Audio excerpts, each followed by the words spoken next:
చూశారు కదా వీడియోని. ఆగండి మ్యాటర్ ఇంతటితో అయిపోలేదు. శ్రీను నా హీరో అంటూ ఒక సినిమాను కూడా చేసింది. దువ్వాడ శ్రీనివాస్ను హీరోగా పెట్టి వాలంటీర్ అనే సినిమాను నిర్మించారు మాధురి. ఇక తను రాజాను నిజ జీవితంలో కూడా హీరోగా భావిస్తున్న మాధురి ఆ సినిమాలో ఆయనే హీరోగా ఉండాలని చెప్పి ఆయన్నే నటింపజేశారు కూడా. దువ్వాడ శ్రీనివాస్తో యాక్షన్ సీన్లను కూడా ఈ సినిమాలో షూట్ చేయించారు దివ్యల మాధురి.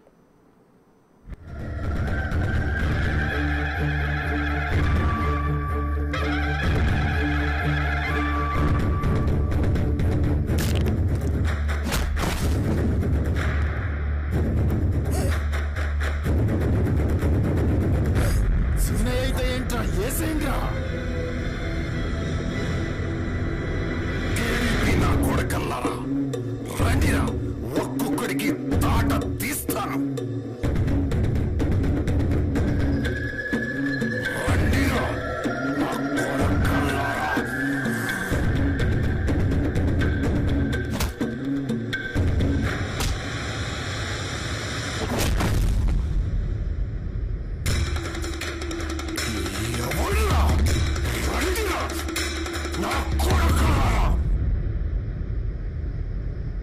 నువ్వు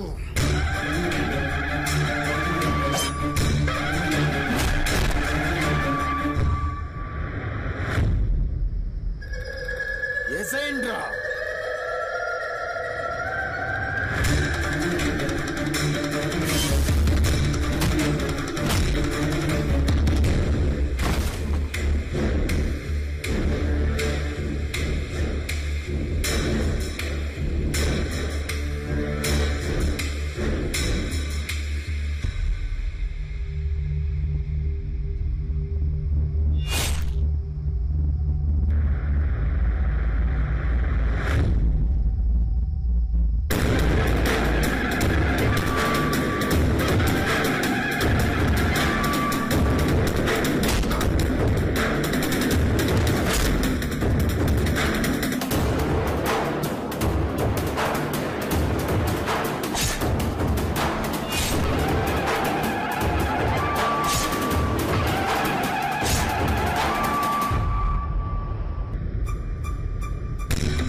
ఇక మనం చూసాం కదా దువ్వాడ శ్రీనివాస్ ఏ విధంగా అయితే యాక్షన్ సీన్స్ అనేవి వాలంటీర్ సినిమాలో చేశారో ఆ సీన్స్ని కూడా మనం చూసాం.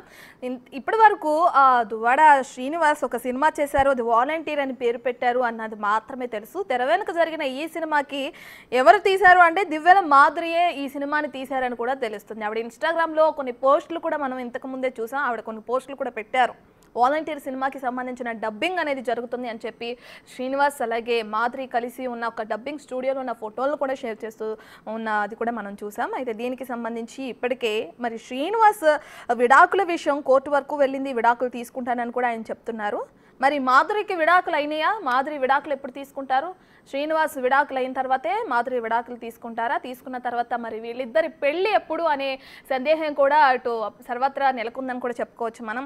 ఒకవేళ వీళ్ళిద్దరికి పెళ్లి జరిగితే మరి మాధురికి ఒక 3 పిల్లలు ఉన్నారని కూడా మనకు తెలిసిన విషయమే. మరి ఆ 3 పిల్లల సంరక్షణ ఎవరు చూసుకుంటారు?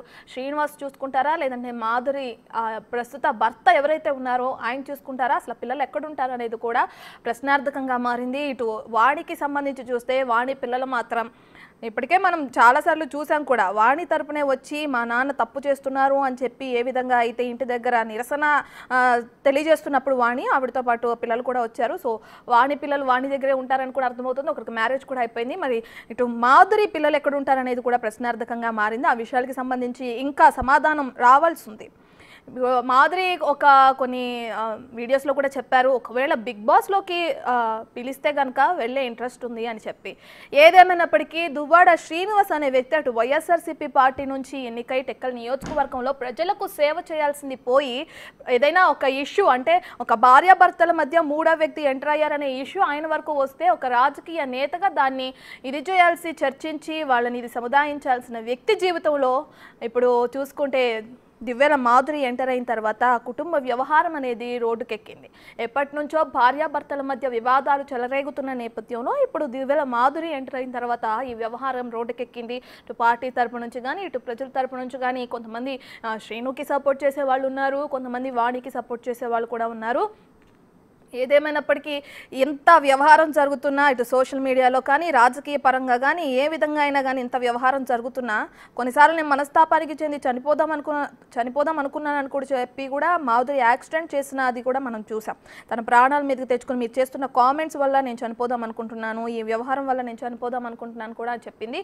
సో ఎంత జరుగుతున్నా ఏదేమైనప్పటికీ ముగ్గురి మధ్య తిరుగుతున్న ఈ వ్యవహారంలో మాధురి మాత్రం నేను ఎక్కడా తగ్గను అని అంటుంది.